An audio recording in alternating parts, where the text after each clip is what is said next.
नमस्कार, एक बार फिर से आपका स्वागत है इन्वेस्टिंग बाजार में। और यहाँ पर निफ्टी बैंक निफ्टी के एनालिसिस से पहले हम थोड़ी जो एक बहुत बड़ी न्यूज़ है जो मार्केट पर इम्पैक्ट कर सकती है।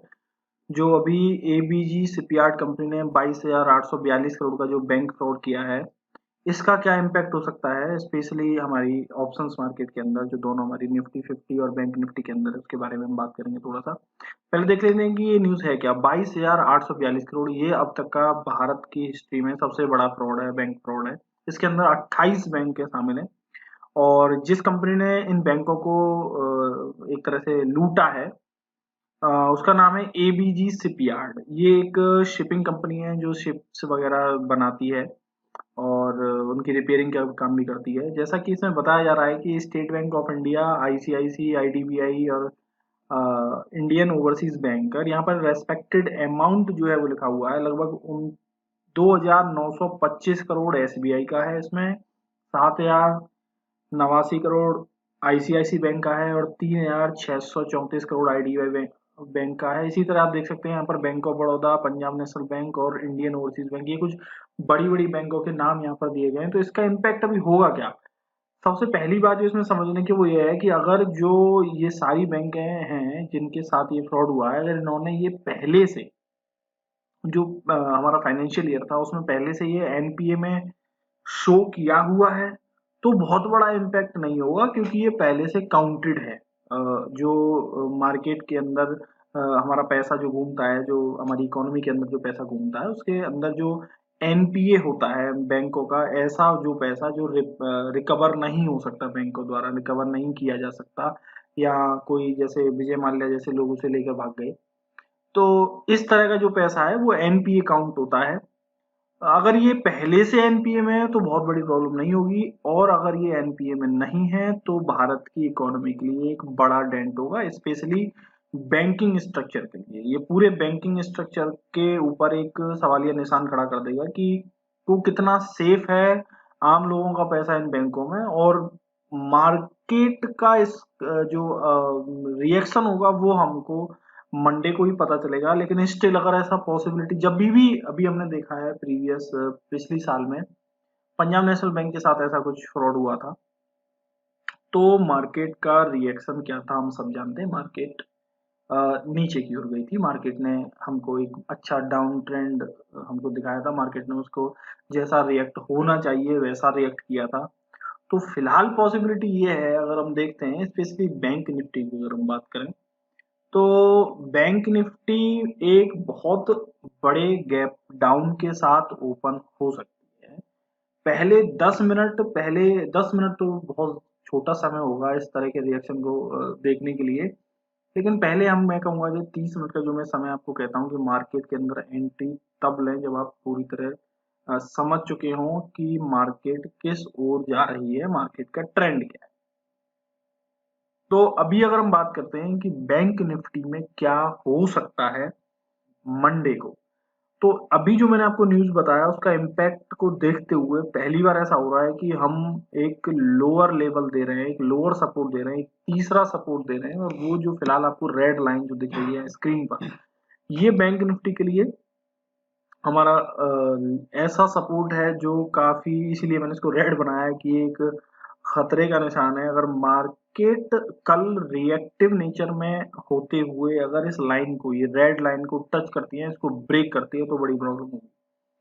मार्केट की जो रिकवरी थी, हमने देखा बैंक निफ्टी की जो रिकवरी थी पिछले कुछ दिनों में, वो सब खत्म। तब मार्केट बहुत ही ज्यादा नीचे जा सकती है। तो यहाँ अपनी पोजीशंस पर अलर्ट रहे मंडे को।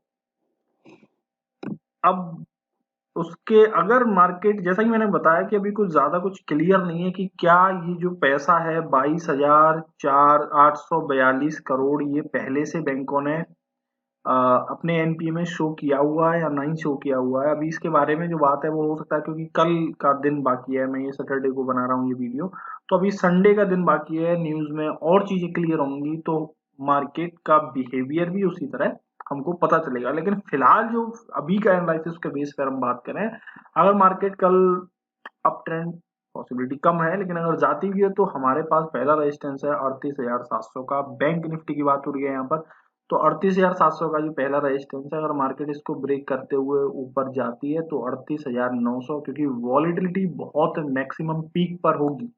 हालांकि जैसा, क्योंकि ये न्यूज अभी आई है तो न्यूज के इफेक्ट होना तय है मार्केट पर, ये फिक्स है। लेकिन क्योंकि अभी गैप मिल गया है सैटरडे एंड संडे, तो यहाँ पर लोगों का जो दिमाग है वो न्यूज में चीजें क्लियर होंगी और चीजें निकल कर आ सकती हैं। हो सकता है वो कुछ खराब भी हो तो मार्केट पर और ज्यादा असर होगा। हो सकता है कि जैसा मैं बता रहा हूँ कि अगर ये पहले से एनपीए में काउंट है तो उतनी ज्यादा खराब चीजें नहीं होंगी, मार्केट जैसा नॉर्मली चलती है वो वैसा ही चलेगी। लेकिन वॉलेटिलिटी वैसी ही रहने वाली है, क्योंकि ये जो स्पेसिफिक बैंक जो मैंने आपको बताई हैं, एसबीआई, आईसीआईसीआई, डीबीआई, ये जो कुछ बैंक हैं, 28 बैंक हैं, हालांकि इन्होंने स्पेसिफिकली नहीं कभी बताया कि हमारे साथ ऐसा ऐसा इतने अमाउंट के साथ इतना इतना फ्रॉड हो गया है। तो पर्टिकुलरली बैंक निफ्टी की वॉलेटिलिटी मैक्सिमम रहने वाली है। और अगर मार्केट नीचे जाती है तो पहला जो हमारा सपोर्ट लेवल है, जो लेवल है वो है 38,200 का, और मुझे लगता है कि पहले गैप डाउन में ही 38,200 और 38,000 का हमारा ये लेवल टूट सकता है। तो जो आपकी पोजीशंस हैं, आपने जो भी कॉल या पुट या जो भी लिया हुआ है, आप उनको थोड़ा सा आपको पहले 10 मिनट 15 मिनट के अंदर पहले देखना पड़ेगा कि कहाँ जा रहा है आपके। हो सकता है बहुत कुछ लोगों के स्टॉप लॉस जो लगे हुए हैं वो फ्राइडे में जिन्होंने अपनी ट्रेड ले रखी है वो हिट हो जाए, जिन्होंने कॉल ले रखा है। अगर पुट है तो हो सकता है किसी का टारगेट भी हिट होता है। तो दोनों तरह से आप अपनी पोजीशंस को आपको देखना पड़ेगा, अलर्ट रहना पड़ेगा। और जो लास्ट का लेवल है जिसको मैं बोल रहा हूँ कि खतरे की घंटी हो सकती है, 37,800, मार्केट अगर इसको क्रॉस करती है तो फिर पूरे दिन मार्केट नीचे ही जाएगी, एक डाउन ट्रेंड हमको देखने को मिलेगा अच्छा खासा।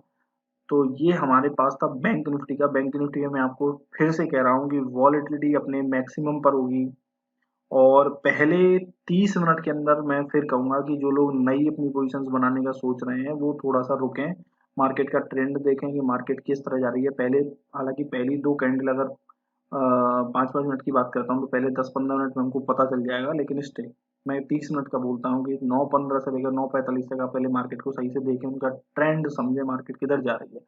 तो इस तरह आप अपनी पोजीशंस बैंक निफ्टी में बनाएं। अब देखते हैं कि निफ्टी, इट्स ऑब्वियस कि निफ्टी पर भी इस न्यूज का असर होगा, लेकिन वॉलेटिलिटी उतनी नहीं होगी जितना कि बैंक निफ्टी में हमको देखने को मिलेगी। तो अगर आप बात करें, क्योंकि पिछले फ्राइडे मार्केट ने हमको एक रेड कैंडल शो की, मतलब कि नीचे की तरफ गई थी मार्केट क्लोजिंग डे के बाद, थर्सडे के बाद। उसके बाद अगर मार्केट, हालांकि आप देख सकते हैं कि अभी भी रेजिस्टेंस जो है जो हमने बनाया हुआ है 17,450, ये बात हो रही है निफ्टी 50 की। 17,450 पर ये रेजिस्टेंस है, अगर मार्केट इसको क्रॉस करती है तो 17,550 तक जा सकती है। और इन केस, हालांकि पॉसिबिलिटी यही है कि गैप डाउन के साथ मार्केट ओपन होगी, तो 17,200 का हमारा पहला सपोर्ट है। अब बात आती है कि न्यूज का इफेक्ट हो सकता है कि पहले 10 मिनट के गैप डाउन में हमारा पहला सपोर्ट ब्रेक हो जाए 17,200 का, इसीलिए दूसरा जो सपोर्ट है वो है 17,050 का। तो आप अपनी पोजीशन को उसी हिसाब से देखें। हालांकि अगर बात करते हैं कि बैंक का जो फिलहाल जो हमारा रोल रहेगा, इट्स ऑब्वियस है कि बैंक निफ्टी के अंदर मैंने पहले आपको बता दी कि वॉलेटिलिटी रहेगी। अगर बड़ी जो बैंक हैं, specially ICICI, SBI, Punjab National Bank, अगर ये कल संडे की न्यूज में ये क्लियर करती हैं कि क्या ये एनपीए में जो इन्होंने अभी फाइल किया था वो उसमें पहले से काउंटेड है या नहीं है, तो फिर चीजें और ज्यादा हमको क्लियर होंगी, और हो सकता है कि कल हम फिर से इसका एक एनालिसिस आपके लिए अपनी वीडियो हम बनाकर इसको डालें। तो देखते रहें। अभी फिलहाल इतना ही, मिलेंगे अगली वीडियो में। वीडियो को लाइक करें, शेयर करें, और आप कमेंट करें कि आपको नेक्स्ट वीडियो किस टॉपिक पर चाहिए। धन्यवाद।